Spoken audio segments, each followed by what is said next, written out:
approche des crises du capitalisme qui soit certes un peu générale, mais qui mette l'accent sur une dimension particulière des crises, à savoir la transformation des crises économiques en crises politiques. Autrement dit, comment une crise qui naît dans le domaine économique ou financier en vient parfois, pas toujours, à contaminer la sphère politique et également d'autres sphères, la culture, l'idéologie, la morale, etc. La crise européenne, c'est exactement cela. L'Union européenne est percutée par une crise qui naît ailleurs, en partie en tout cas, et le caractère bancal, ou disons inachevé, du bloc historique européen fait que les institutions européennes ne sont pas en mesure de gérer la crise et sont même, d'une certaine manière, emportées par elle. Dans la tradition marxiste, il y a un penseur en particulier qui est le théoricien par excellence de cette transformation des crises économiques en crises politiques, c'est évidemment Gramsci. Ce que Gramsci appelle crise organique ou crise d'hégémonie, c'est exactement cela. Donc je commencerai par présenter la théorie des crises organiques de Gramsci, une version de cette interprétation des crises, et ensuite Cédric parlera plus spécifiquement de la crise européenne. La conception gramscienne des crises est étroitement liée à sa théorie de l'hégémonie. La nature des crises que traverse un système dépend toujours de la forme de pouvoir qui y existe. Les crises du capitalisme avancé, du capitalisme occidental, comme dit Gramsci, sont en ce sens forcément des crises d'hégémonie. Dans le capitalisme avancé, les crises économiques ont rarement des effets politiques immédiats. La transmission rapide d'une crise économique vers le champ politique, c'est la marque des sociétés que Gramsci appelle orientales, la Russie de l'époque par exemple. Dans ce cas, en Russie par exemple, une crise économique peut avoir des conséquences politiques, une chute du pouvoir en place ou un changement de régime par exemple, dans des délais très brefs. Gramsci appelle crise catastrophique les crises qui ont cours dans les sociétés dites orientales, justement. En Occident, en revanche, les crises économiques sont le plus souvent amorties par les tranchées et les fortifications de la société civile et de l'État. Ces tranchées et fortifications empêchent la contagion de la crise de l'économique vers le politique et protègent de ce fait l'ordre social. En Occident, on trouve entre les structures économiques et les superstructures politiques et idéologiques un ensemble de médiations ou d'institutions qui forment ce que Gramsci appelle un bloc historique. En situation de crise, le bloc historique fait justement bloc. Il empêche que les turbulences économiques se traduisent par un effondrement correspondant du système politique.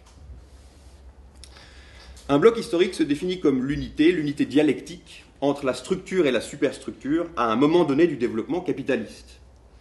Comme dit Gramsci, dans un bloc historique, je cite, « Le contenu économico-social et la forme éthico-politique s'identifient concrètement. » Cahier 10, paragraphe 13. Autrement dit, les structures et les superstructures fusionnent, s'apparient et se développent de manière à peu près cohérente. L'histoire du capitalisme n'est autre, en dernière instance pour Gramsci, que l'histoire de la succession de blocs historiques et de périodes de transition plus ou moins longues et plus ou moins chaotiques entre ces blocs historiques. Les crises testent la solidité d'un bloc historique. La plupart du temps, le bloc résiste. Certaines de ses composantes mineures peuvent faire sécession, le consentement des classes subalternes peut s'effriter, des désaccords peuvent surgir entre secteurs des classes dominantes, classiquement entre la bourgeoisie financière et la bourgeoisie industrielle, mais en principe, le bloc historique tient bon. Un bloc historique qui volerait en éclats à la première secousse économique n'aurait évidemment guère de sens. Surviennent cependant les crises que Gramsci appelle organiques. C'est alors que la crise économique se transforme en crise du bloc historique lui-même et qu'elle contamine l'ensemble des sphères sociales, économie, politique, culture, morale, sexualité même, etc. Gramsci appelle aussi les crises organiques crise d'hégémonie ou crise de l'État dans son ensemble. Les crises organiques défont le lien entre l'État et la société civile qui avait prévalu lors de la phase de développement capitaliste précédente. Les grandes crises du capitalisme consistent donc toujours en la désagrégation de blocs historiques. Quelles sont les causes de cette désagrégation ? Je cite Gramsci. La crise d'hégémonie de la classe dirigeante se produit soit parce que la classe dirigeante a essuyé un échec dans l'une de ses grandes entreprises politiques pour laquelle elle avait demandé ou imposé par la force le consentement des grandes masses, soit parce que de grandes masses sont passées tout d'un coup de la passivité politique à une certaine activité et présentent des revendications qui, dans leur ensemble chaotique, constituent une révolution. Cahier 13, paragraphe 23. Gramsci évoque donc deux raisons possibles de désagrégation d'un bloc historique. La première se situe dans les classes dominantes à l'occasion de l'échec d'une, je cite, grande entreprise politique. Une grande entreprise politique, c'est un projet de réorganisation globale de la société, de longue durée, qui est imposé par les classes dominantes. Un cas de grande entreprise auquel Gramsci accorde beaucoup d'attention dans les cahiers de prison, c'est évidemment l'émergence du Fordisme.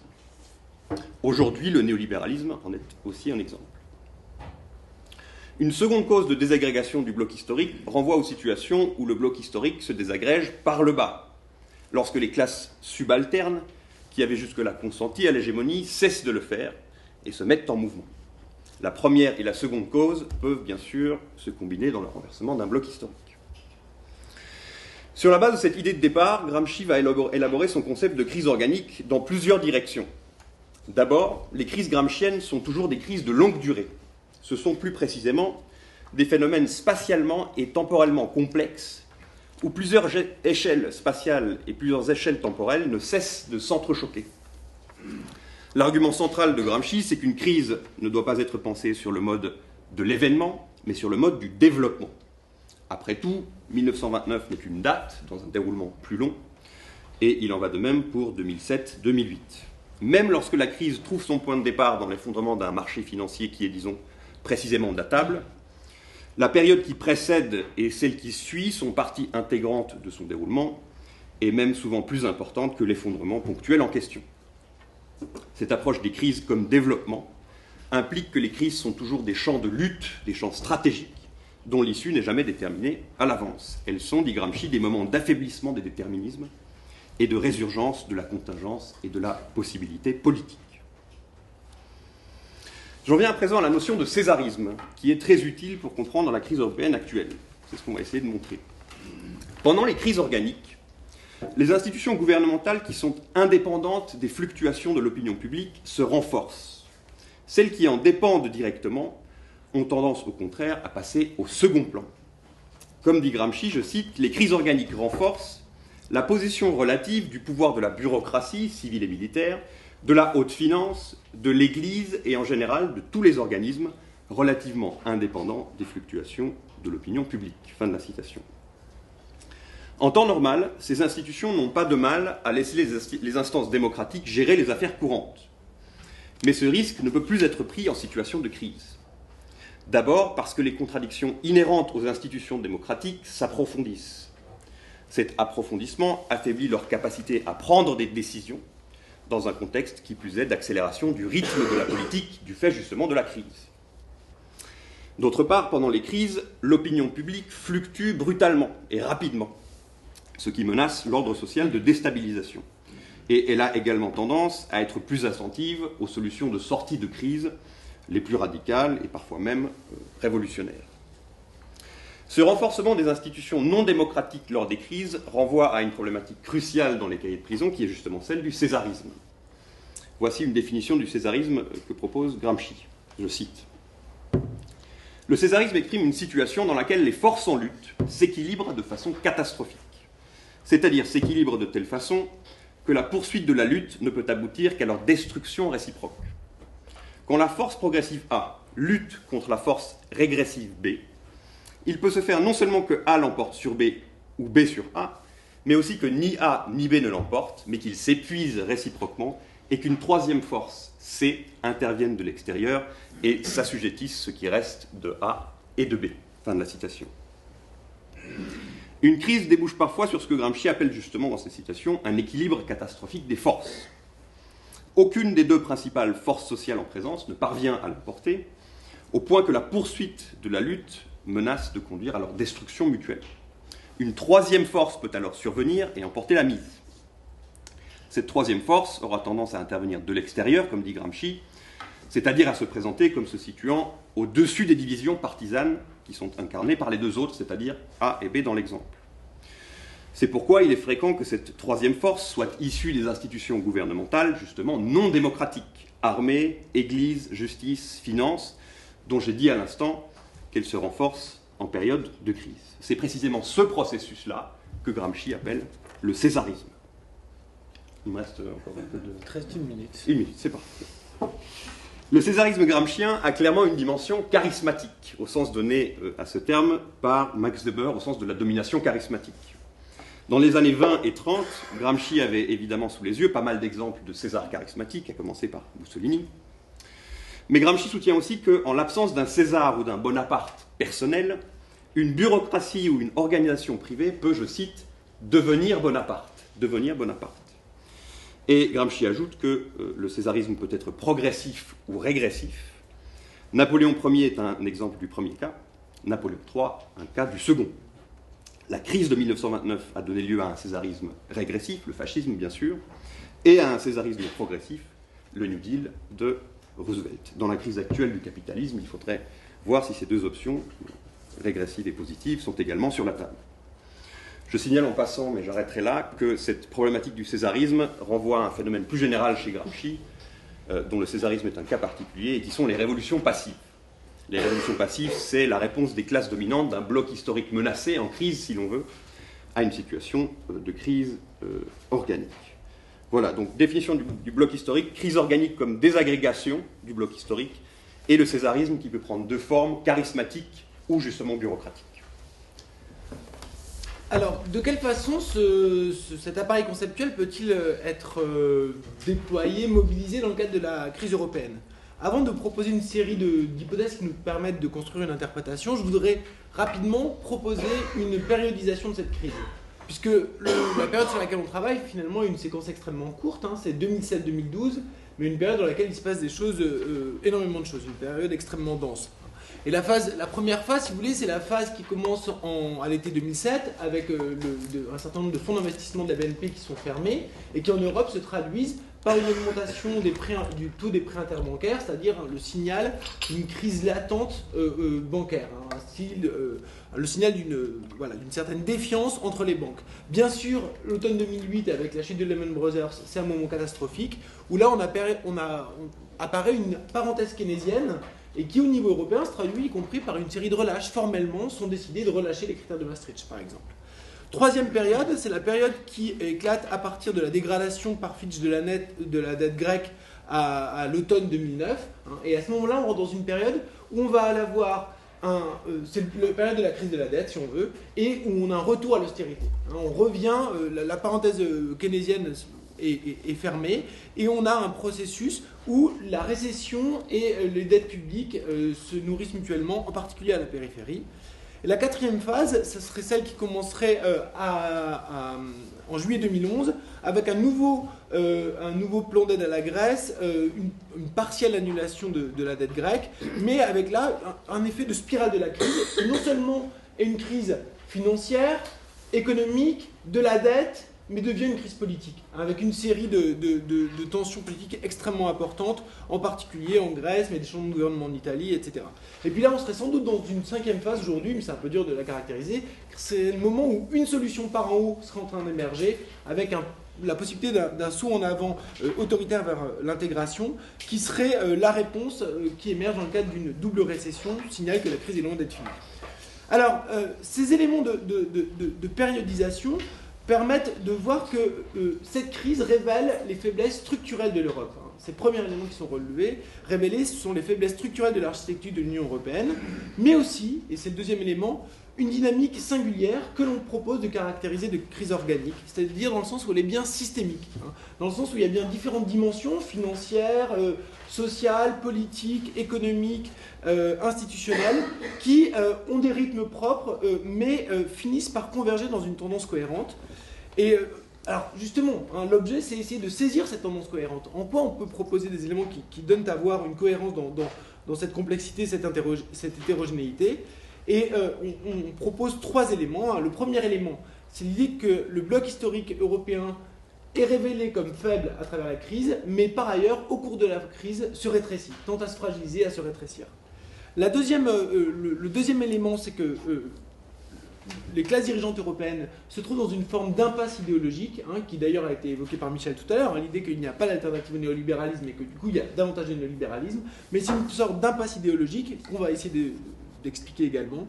Et enfin, le troisième élément, c'est qu'il y a un retrait des institutions démocratiques qui renvoie donc à cette idée de césarisme bureaucratique, mais on va le voir avec une dimension spécifique, géographique, interne à l'Europe, dont il faut aussi traiter.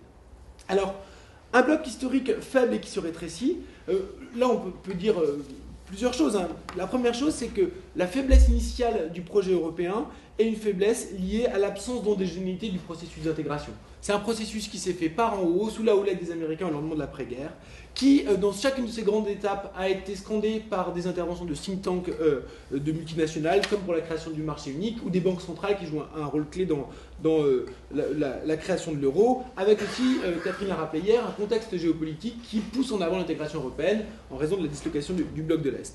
Mais c'est aussi, au cœur même de la crise, le FMI qui intervient, alors que l'Europe est censée être le plus grand espace économique, la plus grande puissance économique mondiale, le FMI qui intervient pour enjoindre à définir la manière de répondre à la crise, ou même Tim Geithner, qui vient, le secrétaire du Trésor américain, qui vient faire la leçon à l'automne 2011 à l'Europe. Donc on voit bien une faiblesse endogène, une absence de dynamique endogène. Deuxième élément, il n'y a pas de véritable bloc historique dans le sens où il n'y a pas de capacité à identifier concrètement le contenu économique et social avec la forme éthico-politique. Alors pourquoi on peut dire ça? D'abord, il y a un problème de légitimité de l'Union européenne. Il y a une légitimité procédurale, le déficit démocratique ne date pas d'aujourd'hui.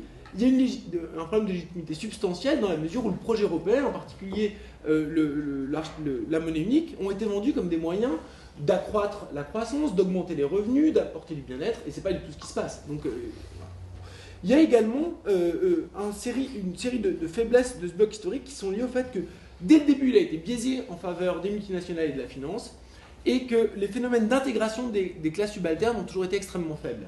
Certes, la CES a été partiellement intégrée, mais avec une charte des droits sociaux fondamentaux qui est le principal acquis, qui n'a jamais véritablement acquis de capacité contraignante. Donc l'intégration de ces couches-là a été faible. Et puis même du point de vue des mouvements sociaux, il y a eu des tentatives de mouvements sociaux européens, il y a eu l'appel de Bourdieu à la constitution de mouvements sociaux européens, il y a eu les forums sociaux, etc. Mais jamais ces mouvements n'ont été capables d'influer un tant soit peu l'agenda politique européen. Au niveau national, il y a eu une influence, mais jamais au niveau européen. Donc il y a une faiblesse, si vous voulez, de constitution de ce bloc historique. Troisième élément, il y a un rétrécissement de ce bloc historique au cours de la crise, avec un agenda qui est centré exclusivement sur la stabilité financière, alors même que la crise sociale est extrêmement forte, avec l'augmentation de l'influence du personnel issu de la finance, on peut penser à Draghi, Monti, mais aussi Delarosière qui définit l'architecture bancaire européenne, une dissociation formelle de la CES, qui pour la première fois prend position contre un traité européen, et enfin, bien sûr, une vague de mobilisation inédite dont on a très largement parlé hier. Alors, deuxième dimension de cette crise, c'est un blocage idéologique, et je vais être rapide là-dessus. C'est l'idée qu'il n'y a pas de solution durable à la crise qui émerge depuis le début de celle-ci. Pourquoi? Parce qu'il n'y a pas d'alternative au néolibéralisme. Et finalement, la réponse qui est proposée, c'est davantage de néolibéralisme. Alors pourquoi ce blocage idéologique? C'est d'abord une dimension propre à la sphère de formation des élites dirigeantes qui, au bout de 40 années d'hégémonie néolibérale, ont éliminé toute manière de penser autrement, et toute manière d'imaginer de l'intérieur des classes dominantes d'autres solutions. Mais c'est également le fait qu'au niveau européen, les intellectuels organiques constituent une classe extrêmement faible. Et là aussi, on pourrait développer, mais juste deux éléments. Les fonctionnaires qui jouent un rôle essentiel en tant qu'intellectuels organiques pour Gramsci, les fonctionnaires européens ne représentent que 0,1% de l'ensemble des fonctionnaires dans la zone euro. Seulement 0,1%. On peut prendre un autre exemple, la presse, qui est quelque chose d'évidemment absolument central dans un appareil idéologique pour constituer un bloc historique. La presse européenne n'existe pas. Le seul journal européen, c'est le Financial Times, c'est-à-dire le seul journal qui est lié au niveau européen, c'est le Financial Times, et c'est un journal eurosceptique. Donc il n'y a pas cette intégration idéologique, ce lieu de débat idéologique qui serait lié à l'Europe. Et puis, et en bas, bien sûr, il n'y a pas d'adhésion au projet européen qui se manifeste par les échecs des différents référendums. Et là, c'est aussi une question difficile à discuter. Pourquoi il n'y a pas ce sentiment continental populaire, pour déplacer des termes qu'utilisait Gramsci, c'est une question qu'il faudrait creuser. Alors j'avance rapidement vers la troisième idée, qui est la montée en puissance d'institutions non démocratiques. Razmig l'a rappelé, pour Gramsci, dans une situation de crise organique, les institutions non démocratiques sont un moyen de protéger l'ordre social des fluctuations rapides de l'opinion publique, de la radicalisation d'une série de secteurs de la population face à la dégradation des conditions sociales et économiques. Alors, de quelle manière on voit une montée en puissance d'institutions non démocratiques? Bon, c'est d'abord ce qu'on sait tous, c'est le durcissement des normes de contrôle budgétaire.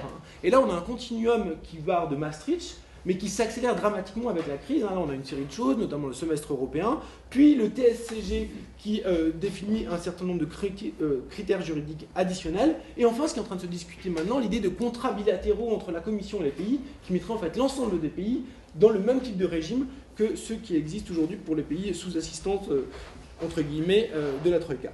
Deuxième institution non démocratique, c'est la Banque Centrale Européenne. La Banque Centrale Européenne qui, au front, et là encore, gagne une série de compétences. Elle intervient d'abord au front sur la crise bancaire, puis sur la crise de la dette sur les marchés, le marché secondaire de la dette publique, puis en tant que membre de la Troïka pour définir les politiques très précisément, et les courriers de la Banque Centrale Européenne, par exemple à l'Italie à l'automne 2011, sont vraiment des courriers extrêmement détaillés qui imposent des politiques tout à fait précises. Et enfin, dernièrement, la supervision bancaire, puisque le processus d'intégration bancaire européen se ferait sous la houlette de la Banque Centrale Européenne. Alors, renforcement d'une institution sans aucun contrôle démocratique, alors même que le Parlement européen ne joue aucun rôle dans la gestion de la crise.